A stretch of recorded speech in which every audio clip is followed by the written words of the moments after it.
me and Rita knew our position in the industry, and we've never been marquee names except that now. Rita's Elvis Presley. But back in the day, we were blue-collar working actors, and I think they offered it to like Marky Mark, Patrick Swayze, even a number of guys, and luckily enough, they passed on it, and then it came down to our level of thespian, and we actually shot a screen test and everything.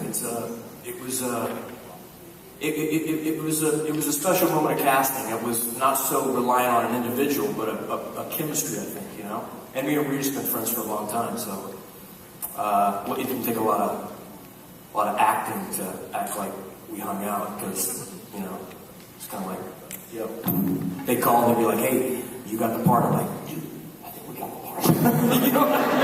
It was kind of like that. It's like they're like, "Okay, now I'm gonna call Rita." So I'm like, "No, it's okay. Hang on a second. Here." It's kind of like that. But it's one of those scripts that you're very fortunate to have an opportunity to play. Okay, thank you so much. Very well. I just wanted to say that, they said they passed on it and they went to them, according to Troy. They didn't pass on it, and Troy wanted Norm and Sean really bad. So, let's Sean speak that liar.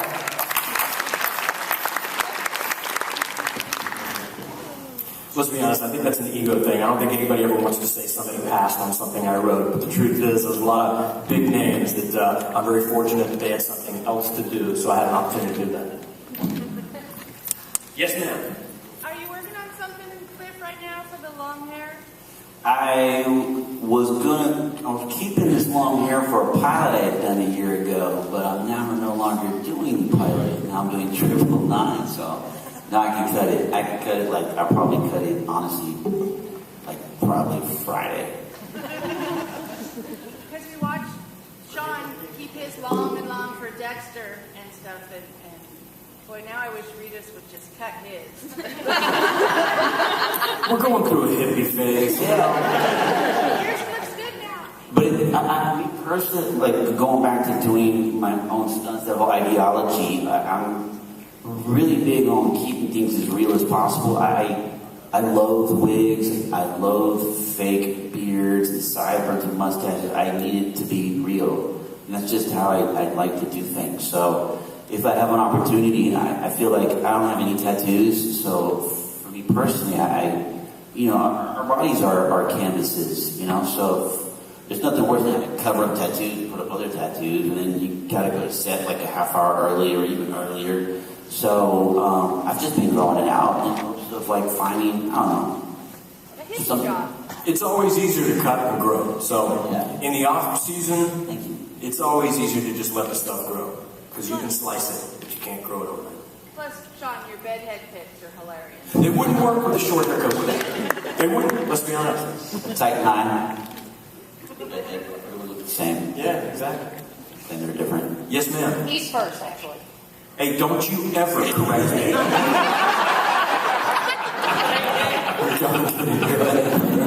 Hey, Sean, always been a big fan of Suicide Kings. Just wanted to get any stories about working with Christopher Walken, if there were any pranks with the finger on set, anything like that. Tell me you tap dance with Walken. Tell me what? You tap dance with Walken. I can't even hear him. He's right next to me. I want to tap dance with Walken. It's funny. Walken's a regular guy. He really is. It's once you get past his bizarre placement of pauses and his interesting choice of cadence of speech, if you transcribe what he's saying nothing different than you and I are talking about. But this is an interesting little social experiment as far as acting. One of my favorite quotes is, "It's better to be interesting than realistic." That's Walken. Because I can't tell you, on that guy's first audition, the casting directors must have been like, "This guy's fucking awesome." Can you imagine somebody going up and he's playing a waiter? What would you like for supper? What would you like for supper? The casting director would be like, "Who the fuck is this guy?" I don't believe him as a waiter. But I'll tell you, it's so fucking interesting and intriguing, And at the end of the day, it comes across as bizarre, but But what he's saying is the same thing you and I are saying. And once you kind of get used to that, working with him every day, you realize, wow, he's one of the most normal people I know. But as spectators for the movie, they probably think, you guys probably all think like, whoa, crazy. Man, he couldn't be more normal. He's a ballroom dancer, been married for 28 years. He raps and he goes home. You know, it's just a genuinely nice guy. There's nothing normal about ballroom dancing. And every day he wanted to go eat Chinese food. And this waiter at the Chinese food restaurant would always come up and he would say the same fucking thing. And Chris thought it was genius, so did I. He would come up and he'd go, "Spring roll for Mr. Walking!" He was saying spring roll for Mr. Walking. And he would yell it. We'd be like, yeah! Hi! Spring roll, Mr. Walking! Like, yeah, brother, bring spring rolls for Mr. Walking. He was a good dude, man. He's a super, super special cat. Yes, ma'am. With the addition of the back tattoos, how long are you guys in the chair for those? With the addition of back tattoos? Yeah, in the second movie. You know, it was a transfer, and then it was touched up with an illustrator. So, hand done a while. That was an additional like 2.5 hours. But they looked great. Oh, they do. Yeah. On their bellies with their asses in the air. Yeah. Now, here's a little bit of trivia. Because I'm a dry-skinned Irish white boy, shit would last a month. Because Regis is the greaseball, he had to get his shit done every day. He's an olive-skinned cat, you know what I mean? And his shit would fall off by the next day. I couldn't scrub my shit off. It was like on there. Maybe that's why I don't have any tattoos, because anytime I get a transfer, shit stays on for a month. And I come to the point of realizing, damn, I really want it off now, you know? Thank you. But those were pretty cool looking. They were pretty cool. Yes. Circling back to the accent question, did it make you at all self-conscious working with like Billy Connolly, who has an outrageous accent, and then you guys are using your put-on accents? Not at all. Connolly. Well, Connolly's East Scottish. Yeah. What's he like to work with? It's killer. The best part about Billy Connolly, I'll tell you, man, this is a genuinely smart, quick-witted, lightning-fast cat that will sit Robin Williams the fuck down with his mental speed and prowess. I'll tell you that. And every one of his stories is legit. It's not made up. And they're genius. Every one of his stories is like, yeah, so the other day, Maggie called me on the phone, and he's talking about fucking Margaret Thatcher. And you're like, no shit. You know, he's got stories about David Bowie. And Jack had called me and he said, you know, Paul's having a day at our party. It's fucking McCartney. He's a super, super cool cat. One of the funniest cats I've ever met. The best part about Boondock was driving the van with Billy Connolly to the set and listening to him. He's one of my favorite individuals. He and I would just sit in chairs and chat, and he told me all the good stories and play shit that I cannot repeat. You're welcome, Billy.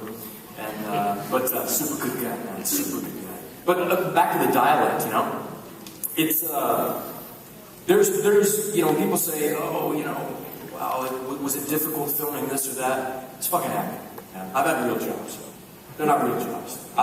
If the biggest job I have is to learn a dialect, shame on me if I don't do my homework. You know what I mean? It's all learnable. It is, you know. The only reason I speak like this is because I was born in the States, you know. If I was born anywhere else, I'd speak like that. So certainly I can go back and do my homework and learn it, you know. Andy's a wordsmith. How did I say it? Oh, wordsmith. Yes. I have the lexicon of a dynamic duo in one person. Yes, sir. About a week ago, I saw a picture from what it looked like it was from Troy Duffy working on a script for Boondock 3. Is that like everything you read on the internet is true, or is that actually true? It's all fake. No, he's almost done with it, bro. He put that out so the fans could read it and see it and tease them and get them excited. It's happening, so. It worked. Yeah. Yeah. Is there going to be like another Rocco speech? Because that was like the best motivational speech I've ever heard in my life. It's because it's true. Yes, it is. One of my favorite lines was cut out. You know, that whole montage, we wrote that on the day. No shit, we wrote that on the day. And everybody was coming up lines. And Rock can attest to this. Rock. Hello, Rock. Connecticut. But we made that up on the day. And Rock was coming up with lines. Rita's was smoking. I was coming up with lines. Yeah, I like that too. And one of my favorite lines was cut out. And, you know, all those like dude lines. It's you know, about Boondock. There's nothing, you know, chauvinism is not too PC. If it works, it goes in. One of my favorite lines that was cut out was, real men don't say they'll only put the tip in, and they'll only put the tip in.